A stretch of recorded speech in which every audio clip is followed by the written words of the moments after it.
Hey guys, what's up? Pixels here. In today's video, I'm going to be giving you my DLC review for Evil Dead the game. Now, this was the 2013 DLC that we just got. So what I'm going to be talking about today is obviously the content, what the devs could have done better, and just their overall strategy of how they sort of marketed the DLC and that type of thing. So the first thing obviously is the content. Obviously, we got Mia, we got the Plaguebringer, and we also got David added to the game, which was really good. We also got a new mission, which we will talk about. We also got a ton of balance changes that I did go over in my previous video. I did an in-depth discussion about all the balance changes, so you can check that out on my channel as well. So but let's begin anyway. So let's talk about Mia. I think Mia was a good addition to the game. I'm not a huge fan of the remake, to be honest, but I thought Mia was an interesting character to bring to Evil Dead the game. Personally, I don't think the timing was right to kind of bring into the remake. With the way the game was, it was kind of dying off quite a lot in terms of lack of content and stuff. And I feel like there was better options out there to bring, more hype DLC to the game. Ash vs. Evil Dead, for example, the TV show has so much stuff from it that we just haven't seen in the game yet, which is very unfortunate. But we will talk about why I like this DLC. So obviously Mia, like I said, she's an interesting character. I think she was a nice character to bring to the game, as well as David. She plays really well. She's a bit of a headache sometimes to play, with her abilities and things like that. Keeping her fear level at the right threshold so that way you can't get possessed for your team and messing your team up and that sort of thing. But she is a high damage warrior. I think she's a good character. She also has a nice outfit as well that you do get if you do buy her in the pack. So not only that, David got added to the game. David is a pretty good character as well. In terms of the support category, I think he's probably one of the strongest supports. I think his ability could need a little bit of a buff. I don't think it does enough for me personally, but with his Shem's Cola ability where he gives the damage reduction for the team and it stacks, I think it's a really good one as well. But on top of that, I think the character design was a bit off. His character design was really, really bad compared to what he actually looks like in the art in the game and actually like in the movies and stuff.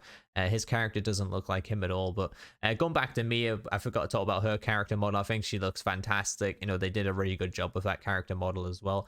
But yeah, there were nice two survivors added to the game. It was a good addition to the game. But the problem is when you're adding just two survivors to the game and the way the lobby system is right now, is all the, people insta-locking Mia, people disconnecting for that reason. And, everyone wants to play the new characters, obviously. But the way the lobby system is right now, I don't know why they decided to release it like that, because I think everyone predicted that that was going to happen. So I don't know why the devs didn't look at, keeping the sustainable lobby system like on Dead by Daylight. If you find a game on Dead by Daylight, you load into the match lobby and, people will leave, another person will rejoin and that type of thing. I think they need to tweak that and make that happen just to kind of make the game a bit more intuitive for everyone to play the game. But yeah, so the two characters that they added was really good. Now let's get on to the demon. So the demon is really interesting and it's really, really fun to play against. I mean, they can be irritating to play against. I have played a couple of games as the Plaguebringer as well. I thought they were rather interesting to play as well. This is the first demon that is actually a ranged demon. And I kept saying in my streams before the DLC, I was like, this game is lacking a ranged demon. All these three demons sort of play the same, they're all heavy melee combat focused. But this one's actually sort of more of a ranged one.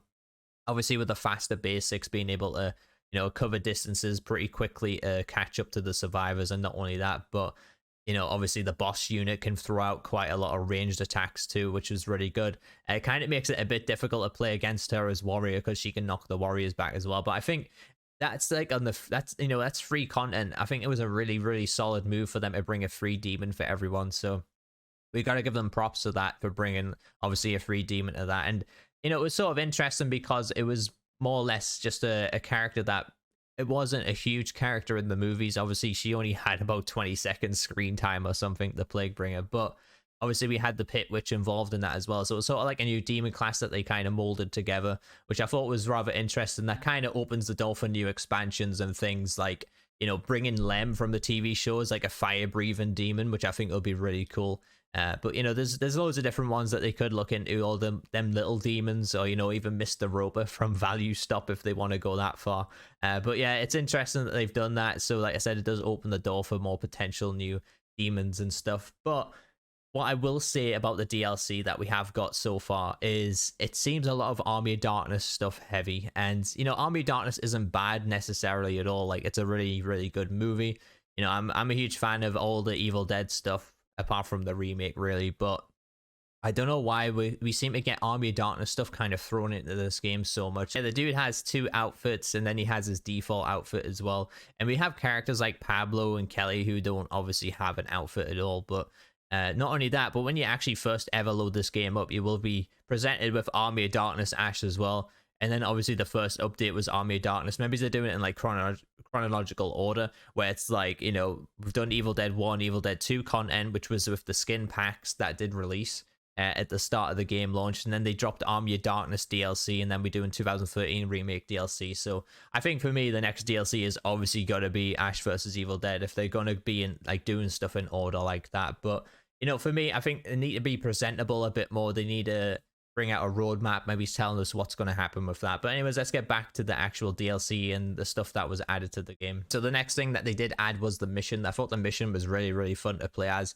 There's actually a few little Easter eggs in the mission. You know, you can go and collect like there's optional objectives where you can go and collect stuff, and then go and fight Lord Arthur at Pain Manor. Then you can go to a bridge and then fight like a, you know, elite Deadite and stuff. There was nice little Easter eggs and stuff that you could play around with in the mission. And not only that, but it was a bit more action packed than the previous missions as well. I thought it was really, really fun to play. But I did enjoy playing that with David as well. But we'll talk about the rewards. So the rewards is 3 screamers. So the screamers are nice, don't get me wrong. You get an Army of Darkness Ash one, you get an Evil Dead 2 Ash one, and you get a Plaguebringer one. So the screamers are kind of nice for rewards, but me personally, I would have liked to seen outfits. This game is really, really lacking a marketplace and outfits and stuff, and I don't know what's going on there.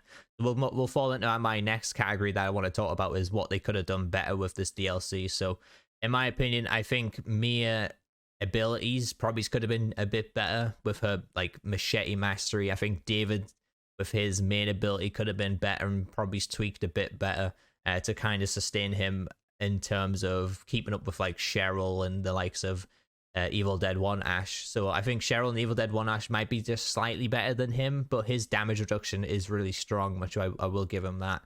But yeah, the nail gun mastery, I'm not a fan of that. Machete mastery, I'm not a fan of that. Any weapon masteries in this game, I see them such a waste. You know, they're mainly like 5% boosts, and they're just so worthless. But yeah, I think that they could have done better with those in terms of designing the characters, because some of the stuff just feels kind of unoriginal, or maybe it's unimaginative from the devs, that they could have probably come up with something a lot better than that. I was disappointed Mia couldn't wield the chainsaw either. I thought that was relatively lazy. You know, what they could have done with Mia to make her a bit more interesting is make her hold the chainsaw with 2 hands rather than just the one, because that way what they could have done is make her sort of like, you know, go into like 2-handed weapon builds, that type of thing, and give her different animations that make the chainsaw hit a lot harder than, you know, say just using it on Ash with the one hand. You know, there was things like that they could have done a lot better for Mia, in my opinion. And like I said, I was a bit disappointed that she couldn't actually wield the chainsaw. I'm really disappointed that there's actually still a lot of bugs in the game too. There's a lot of stamina bugs going about. You know, there's a few other things. The Shempson amulet duplication still isn't gone from PC, as far as like, you know, PC players are still finding ways to actually do it, which is kind of shit. But yeah, there's some bugs that have kind of been in the game since day one that are still presented in the game today, and it kind of felt a bit lazy with that. And we'll talk about the Plaguebringer basics as well. So obviously Plaguebringer, you know, it is a free demon that they did bring to the game, but I will say, you know, using basically the necromancer skeletons voice lines exactly the same, I felt that was rather a bit lazy as well. It couldn't have took them too long. Obviously just record some different voice lines. You know, when you're playing against them, it's literally exactly the same as necromancer. You know, when they say like that hits close to the bone and stuff, you know, that pops up, and it's just kind of weird playing against that demon when it's basically necromancer's voice lines, you know. But honestly, I thought it was still a fun demon to bring to the game. Like I said, it is free content, so I won't bitch about it too much. But I'm just saying what they could have done better in terms of that, in terms of quality, you know. The next thing is not getting Jane Levy to voice Mia. I have talked about this in a previous video. You know, I don't think it's a huge deal, but she has some very, like, Mia has some very weird voice lines in the game, and I think her, I think the voice actor did sort of okay presenting as Mia, but some of the stuff where it's like when you're starting to, like, when you light up your flashlight, she actually says like, I've got a fire going over here, which I thought is a bit of an oversight in terms of, meaning what is going on here. Like, I started a fire over here. If anyone needs a fire, come over here and stuff. It's more like if you're lighting up a campfire to bring your fear level down. It's just like, to me, it sort of felt a bit rushed. What I was told originally was that the DLC was actually meant to drop on the 14th. And to be honest, I feel like they've kind of brought it forward just to sort of keep up appearances, that type of thing, They might have thought the 14th might have been too long ago, but it was just, like I said, it was kind of weird. They brought it a week forward from me, from what I was told when it was going to get originally released. But yeah, I don't know what's going on with the devs. It's all very hush hush, and that's probably for another video that I can talk about that. But another thing, what they could have done better, and this is a huge fucking deal, by the way. I was very pissed off for people because obviously, I mean, I play on Xbox, people play on PC. I play on PC a little bit. Well, I have a PS5 as well. I don't actually own the game on PS5, but loads of people in my chat on the day of release, I felt your frustrations, guys, honestly. Like, not being able to actually play the fucking DLC on release, like, what was going on there? Like, it was honestly just such a horrible mess. Like I said, I'll go back to it. It felt so rushed. Like, why are you releasing new DLC content, but one system can't play it? Make sure that all systems can play it on day one. I don't understand why you'd ever push a DLC release like that. And one system literally can't play the new characters. Like, imagine if I was a PlayStation user and that was me, I probably would have uninstalled the game and never played it again. I would have been so pissed off. I know it's only like, oh, you're waiting one day, but you got to think, like, people took days off work and stuff because they want to play the new DLC. They were told the DLC was releasing on the 9th or the 8th, sorry, and then they couldn't actually play the DLC till the 9th of September. And again, this is a huge deal. Like I said, it really brought down the standard of the DLC for me. Like I said, I thought the DLC was nice, but then when I found that out, I thought, oh man, this has definitely been a failed DLC for me. And like I said, the characters were a bit unimaginative of their perks and things like that. But it's just such a huge deal. Like, that's the one thing you've got to get right when you're dropping DLC content, is making sure that everyone can play it on the day one of the DLC dropping. And not only that, but we had issues on Xbox as well. I literally couldn't play the characters for like a few hours because I owned the season pass and it wouldn't let me access my season pass content to actually play the new characters. And like I said, this is the stuff they've got to get right. I think every single DLC with Xbox so far, I've had issues trying to get hold of it because of the season pass stuff. Like, this is getting really annoying because it's literally every update. I had it at the start as well. When the game launched, I literally couldn't use the new skin pack for a few hours. I had it with the Army of Darkness DLC as well. When that launched, I couldn't use the new skins on that either. And, it was just things like that. And I think even when the game launched, I couldn't even use my Savini Ash skin until the following day or something. Like, they really need to be making sure that stuff is working on launch before you bring it. Otherwise, we're just going to end up in another Dead by Daylight behavior fucking scenario where behavior was just throwing stuff at us like willy-nilly. Like, they didn't care if it worked or it didn't, to be honest. And that's why there was just so many buggy and messy chapters. And I really don't want to see Evil Dead going like that. If they have to push it back a week, push it back a week. I'd rather be more patient and waiting for an actual DLC that's going to launch correctly rather than just a half-assed attempt at it. And that way, we can make sure it's all working on the same day and everyone can enjoy the DLC all together.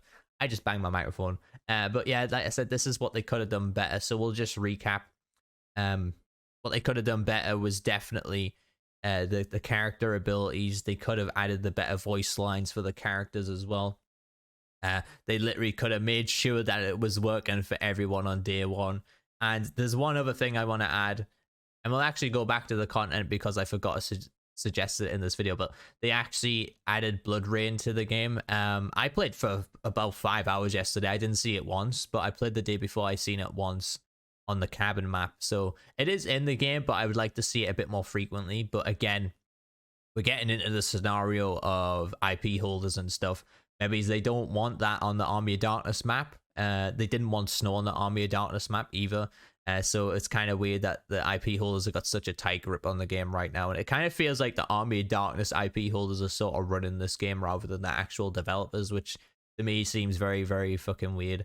But and what else they could have done better for me is actually changing the lobby up. You know, when you load into a game, it's not just on Evil Dead, or you know, if you go on like Dead by Daylight, you go on Apex Legends, you know, games like that. Maybe it's even Fortnite. You know, the UI gets changed a little bit during events and, you know, Halloween events and stuff. And with new DLC dropping, what I would have liked to see is a new, like, you know, have a background instead of just the plain Delta in the back and, you know, the character standing in front of it. Have the background like with the cabin for once, and then like showcase the blood rain hitting the map and stuff, and then have like Mia standing there or something. Like, when people are loading up Evil Dead the game, you know, maybe they're not paying attention to what's actually going on social media. They won't know what the news is. Maybe it's just, you know, they're just plugging they would just want to hop on the game and see what's happening. And what they should have done for me is, you know, if they have a DLC that's going to be in the game, that should be showcased in the game itself as well, which will fall into the marketing category that I want to talk about soon. So what they should have done is obviously have Mia standing there in the blood rain in front of the cabin.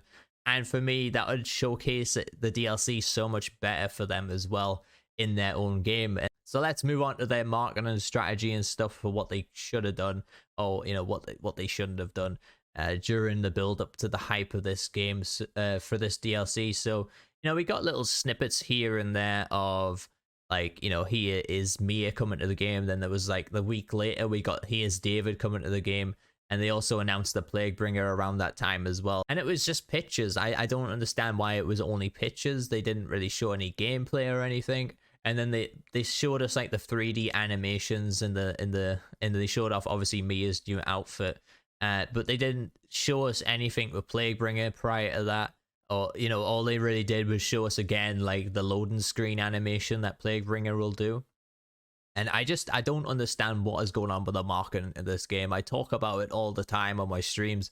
It's the most frustrating thing on this game, if I'm being honest.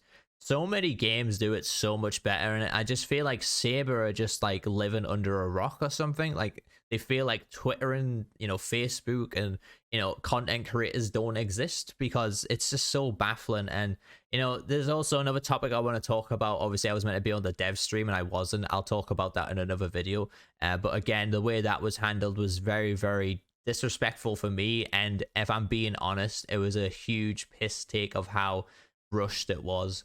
And like I said, I'll talk about that in another video. But like I said, the whole marketing strategy on this game is so bad. And what I've been told is that they're meant to be spending millions on actually improving the marketing on this game. And I just don't see it. It was meant to all start in September, you know. The game's meant to be coming on Steam at some point. But honestly, like, you'd think that it was sort of auto-generated fucking bot tweets that were going out on Evil Dead the game. All they do is retweet stuff on Twitter. If I'm being honest, the marketing on this game overall could be so much better, but we'll talk about that in another video. What I want to talk about was this DLC marketing, and what they should have been doing instead is actually showing gameplay, actually showing bits of, you know, Mia doing finishes and stuff, you know, showcasing the blood rain a lot more, because people didn't even know the blood rain was in the game for a while.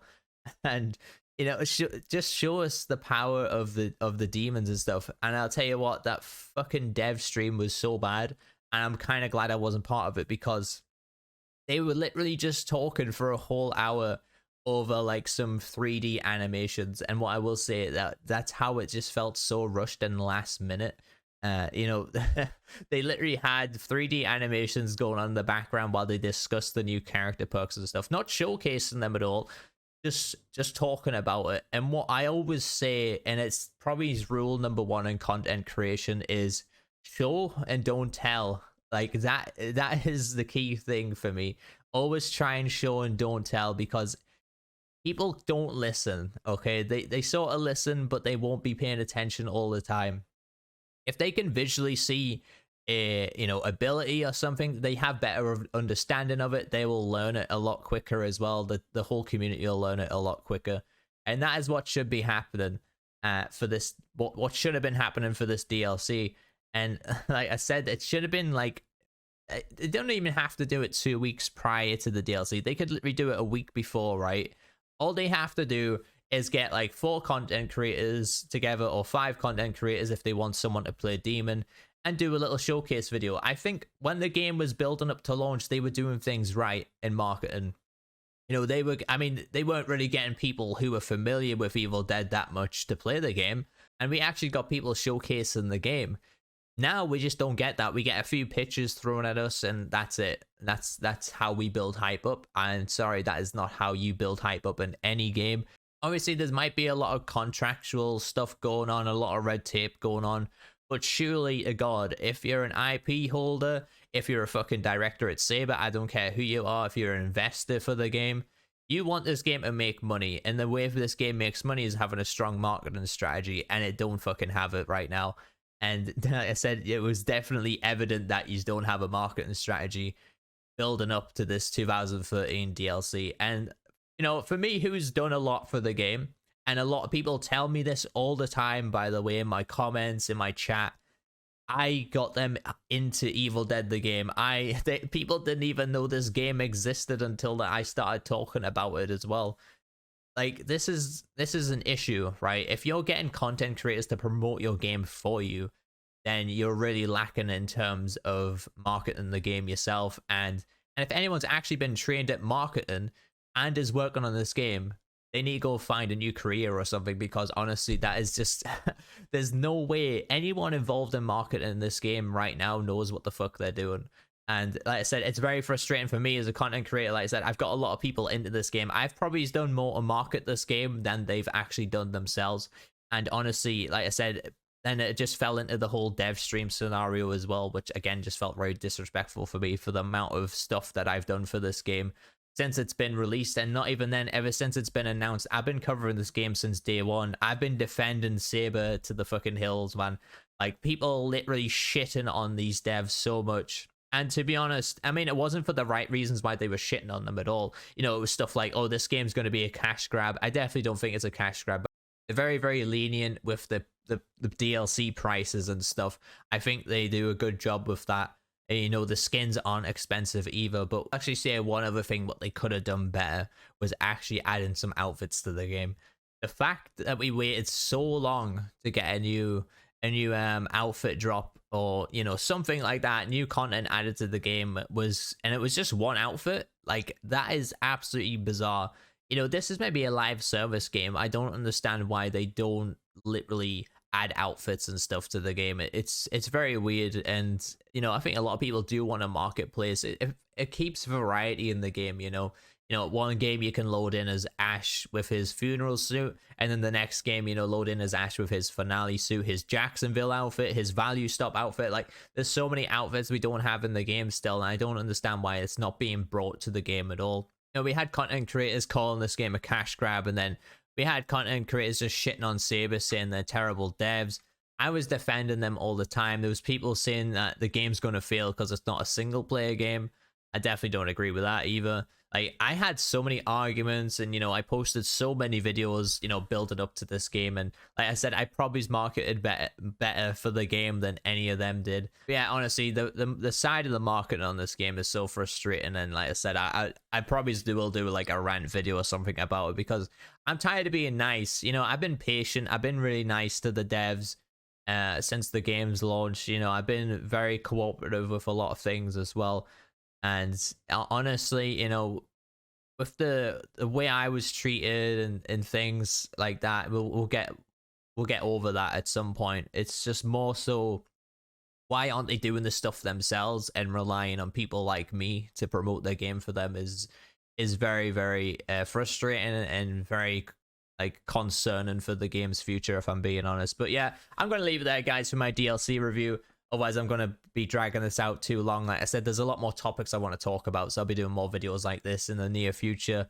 You know, I've got a battle pass concept I want to go over, and, you know, I want to talk about what happened with the whole dev stream scenario and things like that in my own opinion, and what happened on my side of things. But yeah, I'm going to leave it there, guys. Like I said, Overall, I'll probably give this DLC about a 6 out of 10 if I'm being honest. You know, like I said, I thought the character design was good on Mia. The new demon's pretty decent, but there's a lot of other stuff, little things that kind of brought the DLC down for me quite a lot. And you know, like I said, I did like the new mission as well, but you know, there's a lot of stuff to dissect, and like I said, we'll do this in another video. But overall, I think this DLC is about a 6 out of 10 for me. And like I said, it was nice to just finally get some new content added to the game, aside from all the bad stuff happening as well. But anyways, thank you guys so much for watching. Leave me a comment, leave me a like, let me know what you guys thought of the DLC review, what you guys think of the DLC as well, if you're enjoying it, if you hate it, what you think they could have done better building up to the DLC drop, or even when the DLC did drop, what you think they could have done better. If you are new to the channel, do hit that sub button. I do stream this game Monday to Thursday. I do a lot of Evil Dead content. I try and cover the game as best as possible. But yeah, I've been Pixels, you're my awesome viewers. I'll catch you guys in the next one.